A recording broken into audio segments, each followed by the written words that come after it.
What if success has got less to do with intelligence and more to do with what nervous system you were born with? Think about it.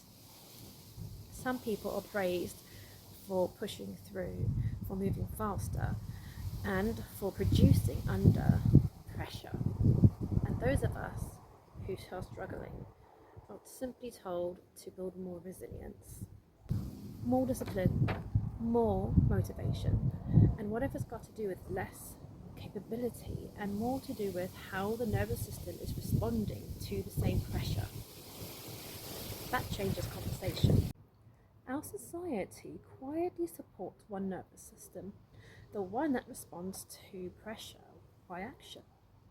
That stress becomes productivity and fear becomes focus, and urgency becomes value. But not every nervous system works that way. For some people, they need to feel safety first. So for them, pressure doesn't create momentum, it creates protection, freeze, withdrawal, or exhaustion. And too often, those responses are mistaken for laziness, for weakness, for lack of commitment. Not because the person lacks capability, but because the system measures output more than capacity.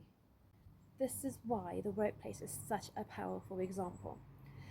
If a nervous system can override exhaustion, you are met with praise.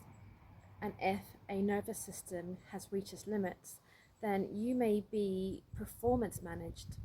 And burnout is often seen as personal failure, not a predictable response to prolonged stress. The system knows how to reward people who can push through. However, far less understanding of people's bodies eventually saying no more. This isn't about work ethic, this isn't about character, and this certainly is not about intelligence. It's about capability. A culture built around urgency will naturally favor people that can cope in urgency and disadvantage those that can't. This doesn't mean any nervous system is right or wrong, it just shows the limits of the system itself. When you begin to see this, blame loosens its grip. You stop asking, why can I not cope? Instead, how can I get my nervous system working at its best?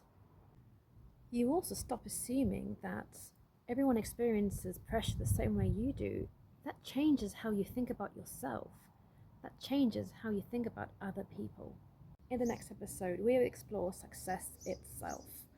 Who defines it? And what does it cost? And what happens when your sense of worth depends on something that can disappear overnight? Because not everything pays well, pays gentle.